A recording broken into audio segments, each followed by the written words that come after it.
Son las 7:19 hora del centro.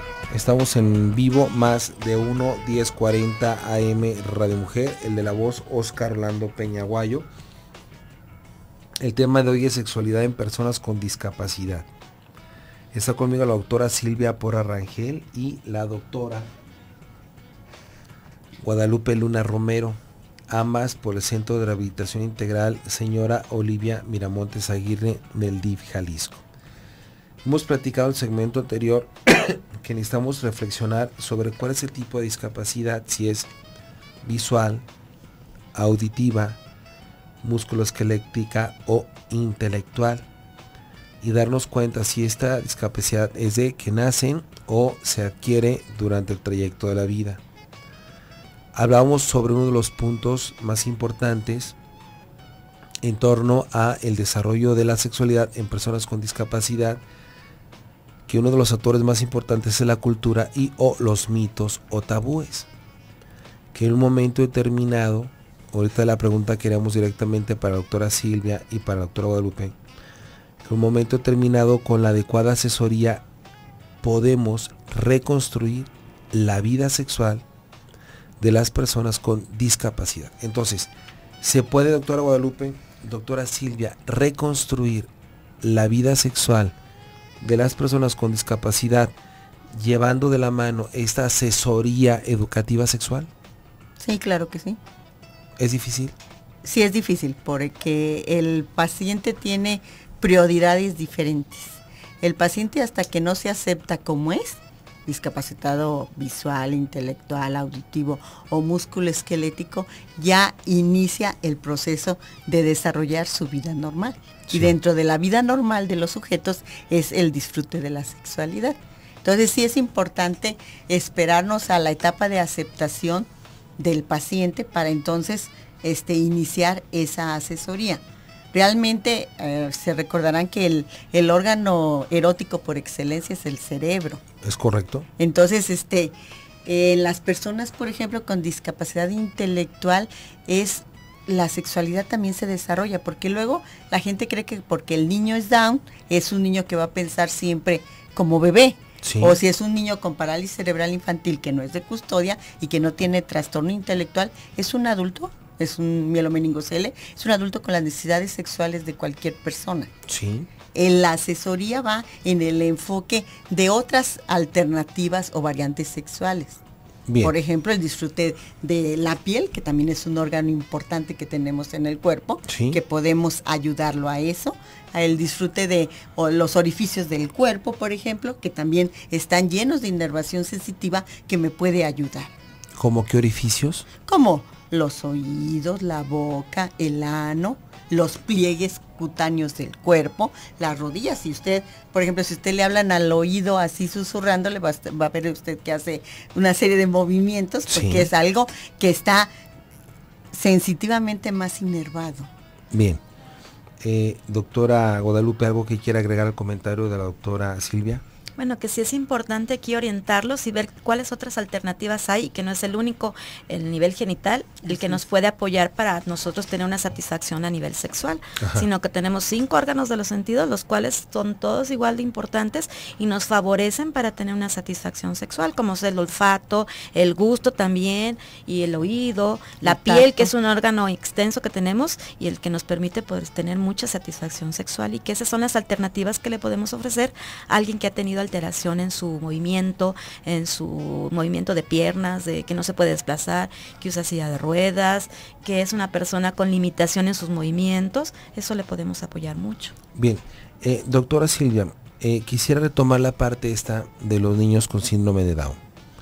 Entonces, lo que yo estoy entendiendo es que los niños con síndrome de Down en un momento dado van a convertirse en jóvenes y después en adultos. Claro. ¿Es correcto? Es correcto. Bien, pero si yo papá o yo mamá quiero permanente ver a mi niño siempre como un niño, y yo considero que mi niño, que mi hijo con síndrome de Down jamás, nunca, por ningún motivo va a tener algún estímulo sexual, y de repente el niño empieza a tener manifestaciones sexuales, ¿qué necesito hacer? Orientarlo.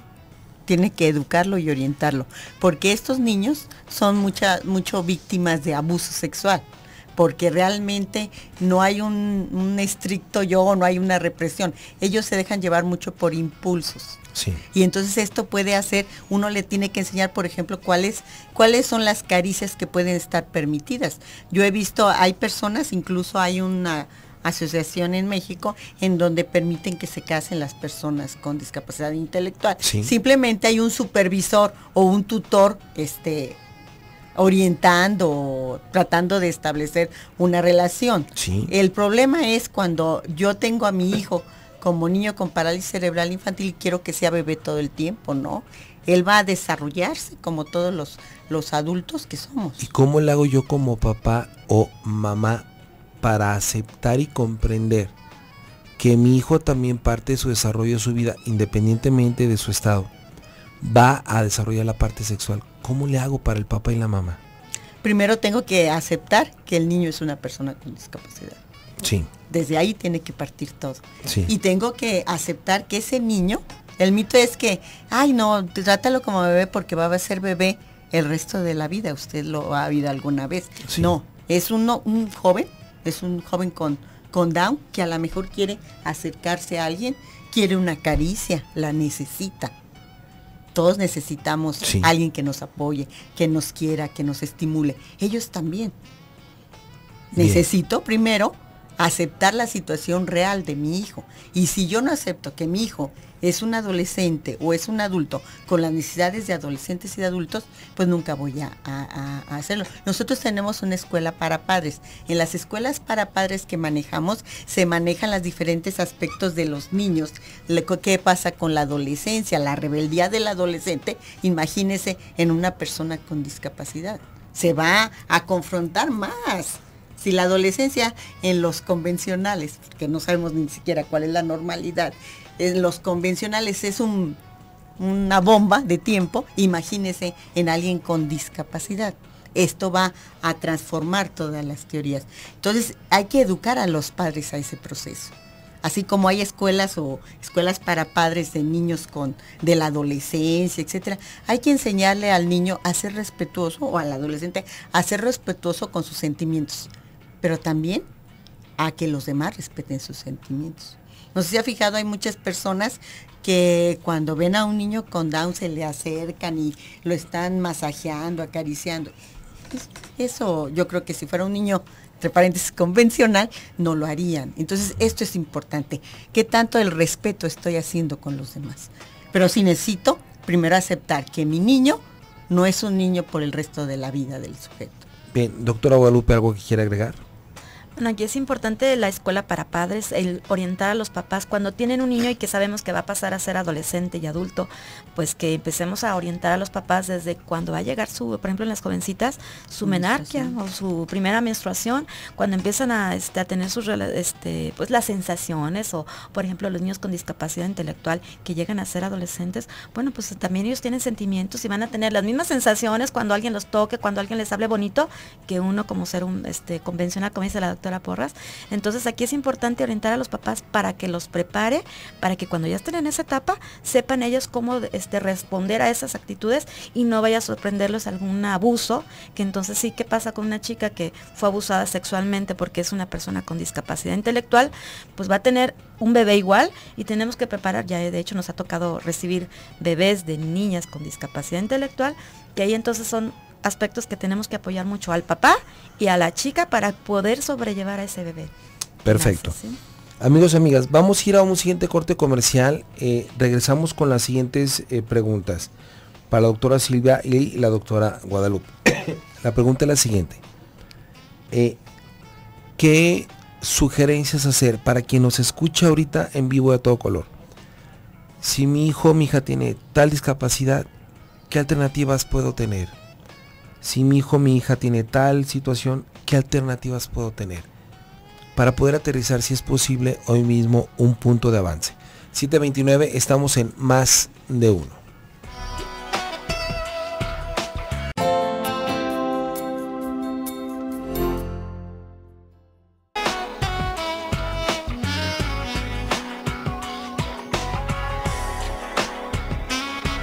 Son las 7:35, estamos en vivo, más de uno, 10:40 AM Radio Mujer, el de la voz Oscar Rolando Peña Aguayo. El tema de hoy es sexualidad en personas con discapacidad.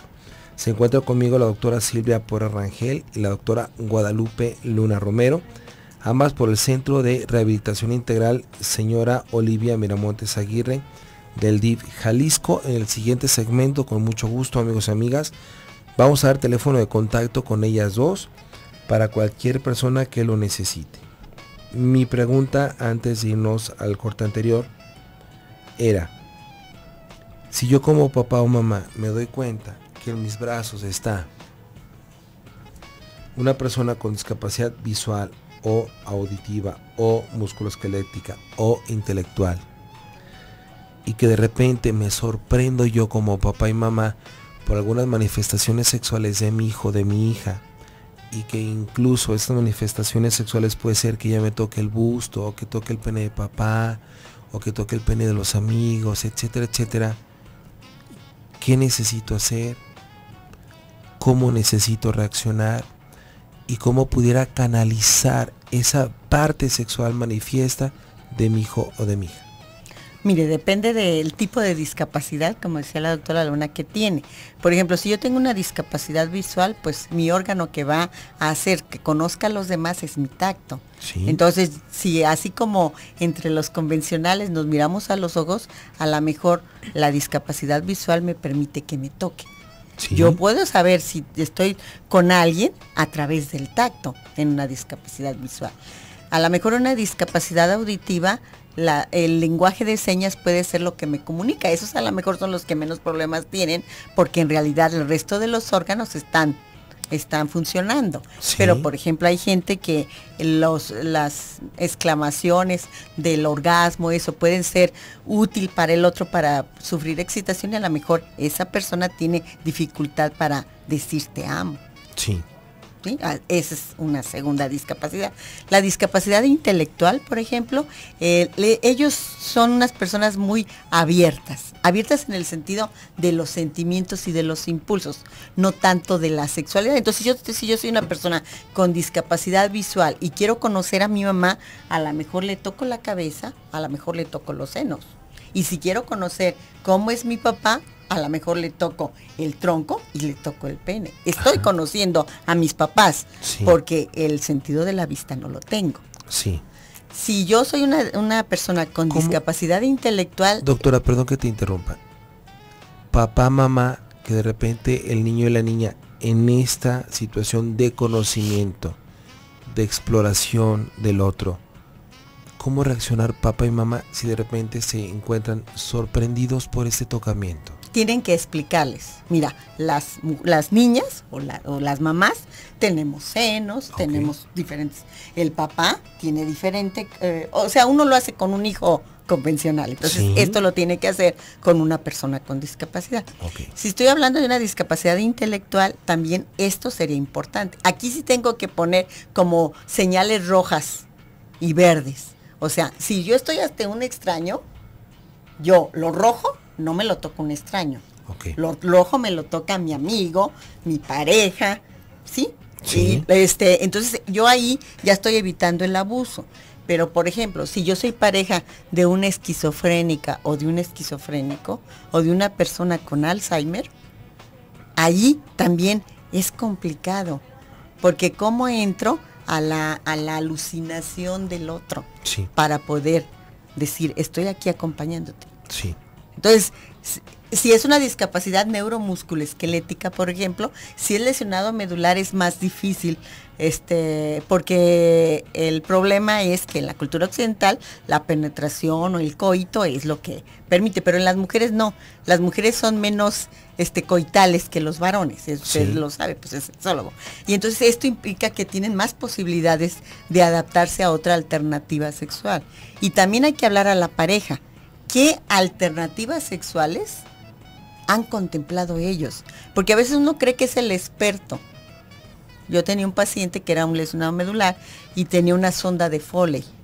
¿Qué es una sonda de Foley? Es un tubito que se pone para poder orinar, porque ellos no tienen... Y él se anudaba la sonda de Foley en el pene y esa compresión hacía que se erectara.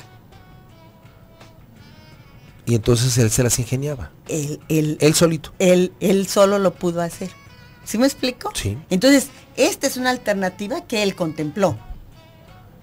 Sin ayuda del doctor, supuestamente del el experto, el sexólogo, él solo, él quería satisfacerse él y satisfacer a su pareja. Bien, regularmente el experto en su propio cuerpo es cada uno. Así es. Se supone. Así es. Y cuando logran como tener esta oportunidad de acompañamiento erótico sexual donde no estamos enfocados en la genitalidad, creo que muchos de estos pacientes llegan a sorprenderse ellos mismos y a sorprender a sus acompañantes, parejas o cuidadores de las formas en que logran tener niveles de excitación. Así es. ¿Estamos de acuerdo? Sí, así es. Bien, doctora Guadalupe, ¿algo que quieras agregar a esto? Bueno, si estamos hablando de personas con niños que están entrando a una etapa de maduración ya sexual, pues es importante apoyarnos en los expertos para que nos pueda dar alternativas de cómo podemos apoyarlos a ellos, porque muchas veces tenemos mucho el interés, pero desconocemos cómo orientar a estos niños que de repente empiezan a tocarse partes que dices, y que nosotros papás a veces nos asustamos y nos, no hagas eso, no, eso no puedes hacer, sino al contrario, ¿sabes qué, hijo? Mira, esta es esta zona, va a ser así, ya sabes, porque generalmente nuestro intelecto está conservado. Generalmente estamos hablando de una persona con una discapacidad muscular o una discapacidad auditiva o visual, lo demás está conservado, o sea, la capacidad intelectual no se ha dañado. Entonces tenemos que tratarlos como personas, primeramente, y orientarlos. Aunque tengan una discapacidad, ellos van a sentir y van a vivir igual que nosotros su sexualidad. Entonces ahí es bien importante tenerlo en cuenta y siempre estar presente cuando empezamos a orientar a estas personas. Doctora Silvia, el hecho de restablecer la vida erótica sexual en una persona con discapacidad es importante. Es vital. Vital. Sí. ¿Por qué vital? Porque es una de las necesidades del hombre. En este concepto que mencionábamos hace un momento, donde posiblemente hay como una mayor capacidad de reconstrucción de la vida sexual en las mujeres con lesión de la médula espinal, ¿por qué pasa esto? Porque las mujeres son diferentes en el aspecto, entre comillas, de la sexualidad. A las mujeres no les, a lo mejor, una caricia es igual de erótica que una penetración para una mujer. Sí. Que en el varón no es por la cultura que tenemos nosotros, ¿no? Entonces, el permitir que me toquen, que se acerquen a mí, que estén conmigo, que me acompañen, es excitante para mí. Sí. Independientemente me pueda penetrar o no. Y en el lesionado medular, de acuerdo al nivel de lesión, por ejemplo, si yo tengo una lesión medular baja, pues yo no tengo sensibilidad. Eso es todo.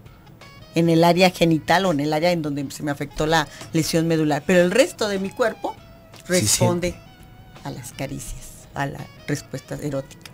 Bien. En cambio en los varones es más difícil porque es porque usted lo sabe que en este país pues dice que los mitos, ¿no? De que si penetras muchas veces eres mejor, si el tamaño del pene es más grande eres más macho, etcétera, cuando realmente nomás 2 centímetros de la vagina están inervados. Entonces, si es muy grande o es muy chico, sensitivamente no importa.